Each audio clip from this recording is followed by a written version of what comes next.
नमस्कार, जय हिंद। स्वागत है आपका मगानेस पर। आज की ताजा खबरों के अपडेट में बात करेंगे देश भर की तमाम बड़ी और काम की खबरों के साथ ही सरकार की ओर से आज लिए गए कुछ महत्वपूर्ण फैसले और जारी किए गए कुछ नए नियमों की।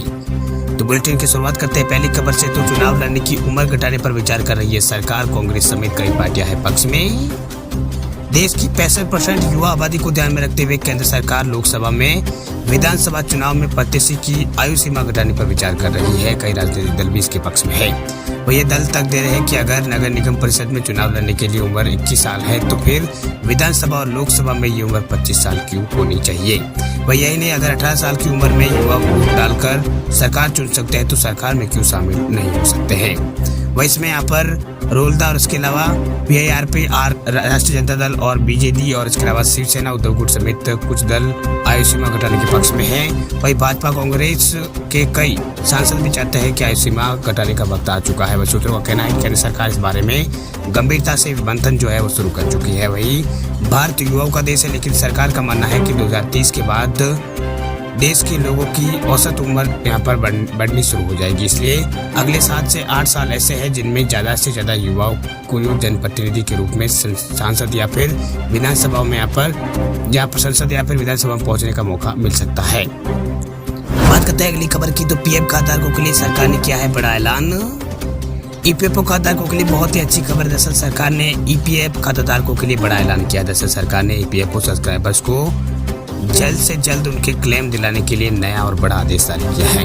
दरअसल सरकार ने साफ शब्दों में EPFO कार्यालय को निर्देश दिया है कि स्थानीय ऑफिस EPFO क्लेम पर जल्द से जल्द कार्रवाई करे और सही समय पर सदस्यों को उनका जो क्लेम है वो दे। क्लेम को बार बार रिजेक्ट भी नहीं किया जाना चाहिए। वह जानकारी के मुताबिक सरकार के इस आदेश को यहाँ पर EPFO कार्यालयों को सख्ती से अब मानना होगा। वही PF क्लेम सेटलमेंट को सरकार का आदेश जो PF खाताधारकों के लिए साल 2022 के खत्म होने और नए साल 2023 के आने के पहले ही यहाँ पर एक बड़ी सौगात मानी जा रही है। दरअसल EPF खाताधारकों की शिकायत रहती है कि उन्हें EPF के क्लेम के लिए लंबा इंतजार करना पड़ता है और यहाँ पर लंबा समय जो है उनको यहाँ पर लंबे समय तक उनको इंतजार करना पड़ता है। लेकिन जो ये नई गाइडलाइन जारी की गई है इसके बाद जो PF खाताधारक है उनको ज़्यादा समय यहाँ पर ज़्यादा जो टाइम है ज़्यादा यहाँ पर इंतजार नहीं करना पड़ेगा। बात करते हैं अगली खबर की। तो पंजाब नेशनल बैंक खाताधारकों के लिए बड़ी खबर। देखिए, आज ही निपटा ले ये जरूरी काम वरना सस्पेंड हो जाएगा आपका खाता। देश का दूसरा सबसे बड़ा सार्वजनिक क्षेत्र का बैंक यानी पंजाब नेशनल बैंक यानी PNB ने अपने ग्राहकों को एक अलर्ट जारी किया है।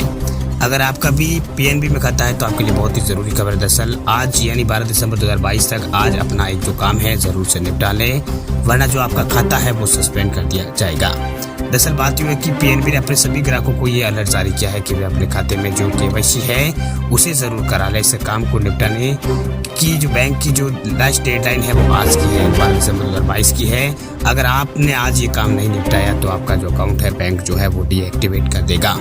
ऐसे में अगर आपने ये काम यहाँ पर KYC का काम नहीं करवाया है तो आज यानी सोमवार को PNB के आपके जो भी नज़दीकी शाखा है वहाँ जाकर ये काम आप पूरा कर लें। ऐसा नहीं करने के बाद आपका जो खाता है वो ऑपरेट नहीं कर बैंक यहाँ पर नहीं कर पाएगा। किस तरह का ट्रांजेक्शन करने में आपको दिक्कतों का सामना जो हो सकता है।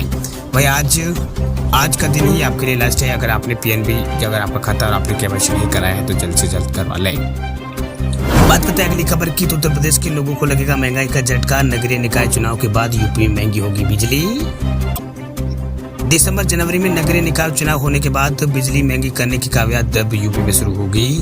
दरअसल लगभग 3 वर्षों बाद उत्तर प्रदेश में बिजली की दरों में बढ़ोतरी की जाएगी। वही पावर कॉर्पोरेशन प्रबंधन ने अगले वित्त वर्ष 2023-24 के AKRR से संबंध में टैरिफ जो पिटीशन है वो दाखिल करने के लिए उत्तर प्रदेश विद्युत नियामक आयोग से 2 महीनों की मोहलत है वो मांगी है। चलिए बात करते हैं अगली खबर की। तो इलेक्ट्रिक व्हीकल खरीदने की अगर है आपकी चाह तो आपके लिए खुशखबरी। दरअसल केंद्रीय मंत्री नितिन गडकरी ने कर दी है बड़ी घोषणा। ऑटोमोबाइल मार्केट में कुछ बदल रहा है, सब कुछ बदल रहा है। अब लोग पेट्रोल डीजल या यूं कहे तो कंबेक्शन इंजन की जगह इलेक्ट्रिक व्हीकल लेना पसंद कर रहे हैं। लेकिन इसके बावजूद यहाँ पर इलेक्ट्रिक व्हीकल की चाह रखने वाला हर कोई यहाँ पर इसे नहीं ले पा रहा है। इसका सबसे बड़ा कारण यह है कि ज़्यादा कीमत। दरअसल इलेक्ट्रिक व्हीकल पर सरकार की ओर से दी जा रही सब्सिडी के बाद भी इसकी कीमतें पेट्रोल डीजल के जो गाड़ियाँ उनसे काफ़ी ज़्यादा बैठती है। लेकिन अब इलेक्ट्रिक कार या फिर बाइक खरीदने की चाह रखने वालों के लिए बड़ी खुशखबरी। दरअसल केंद्रीय मंत्री नितिन गडकरी ने इसको लेकर एक बड़ा ऐलान यहाँ पर किया है। दरअसल मीडिया रिपोर्ट के मुताबिक केंद्रीय मंत्री नितिन गडकरी ने दावा किया है कि आने वाले एक साल में इलेक्ट्रिक व्हीकल की कीमत जो है पेट्रोल डीजल की गाड़ियों के बराबर कर दी जाएगी। वह केंद्रीय मंत्री ने कहा है कि मैं इस कोशिश में हूं कि देश में एक साल के अंदर जो इलेक्ट्रिक व्हीकल है उनकी कीमत पेट्रोल डीजल की गाड़ियों के बराबर हो। उन्होंने कहा है कि इससे हम यहाँ पर फॉसिल फ्यूल यानी पेट्रोल डीजल पर खर्च होने वाली विदेशी मुद्रा को यहाँ पर बचा सकेंगे, यानी जो पेट्रोल डीजल पर पैसे खर्च होते हैं उसे बचा सकेंगे। बात करते हैं अगली खबर की तरफ। एफडी पर मिलेगा ज्यादा ब्याज, कोटक महिंद्रा बैंक और यस बैंक ने एफडी की ब्याज दरों में किया है बदलाव। कोटक महिंद्रा बैंक और यस बैंक ने फिक्स डिपॉजिट यानी एफडी के जो इंटरेस्ट रेट है वो बढ़ा दी है। अब इस बैंक के ग्राहकों को एफडी पर ज्यादा ब्याज मिलेंगे। वही कोटक महिंद्रा बैंक ने ब्याज दरों में यहाँ पर जो ब्याज दर है वो 2 करोड़ रुपए से कम की एफडी पर बढ़ा है। बदलाव के बाद बैंक का जो फिक्स डिपॉजिट है आम नागरिकों के लिए अधिकतम 6.5% और वरिष्ठ नागरिकों को अधिकतम 7% ब्याज जो है ये बैंक कर रहा है। वही अगर येस बैंक की बात करें तो येस बैंक अब 2 करोड़ रुपए से कम की एफडी पर ब्याज दर येस बैंक ने बढ़ा दी है। बैंक 7 दिनों से लेकर 10 साल की मैच्योर होने वाली एफडी पर ब्याज यहाँ पर जो ज्यादा दे रहा है। येस बैंक आम लोगों को 3.25 से लेकर 7.5% तक ब्याज यहाँ पर दे रहा है। वही बैंक वरिष्ठ नागरिकों को एफडी पर 3.5 से लेकर 8% का जो ब्याज है वो ऊपर कर रहा है। बैंक ने यहाँ पर जो बैंक ने 30 महीनों की स्पेशल एफडी भी यहाँ पर इसके लिए शुरू की है। वही एफडी पर मिलने वाला जो ब्याज है पूरी तरह से टैक्सेबल होता है। वही आप एक साल में एफडी पर जो भी ब्याज कमाते हैं वो आपकी एनुअल इनकम में जुड़ता है। वही कुल आय के आधार पर आपका टैक्स स्लैब निर्धारित किया जाता है, क्योंकि एफडी पर अर्जित जो ब्याज वो है इनकम को यहाँ पर इनकम फ्रॉम अदर सोर्सेज माना जाता है। इसलिए टैक्स डेडिकेट एट सोर्सेज यानी TDS के तहत ये चार्ज यहाँ पर किया जाता है। जब आपका बैंक जो है आपकी ब्याज आय को आपके अकाउंट में जमा करता है तो उसी समय TDS काट लिया जाता है।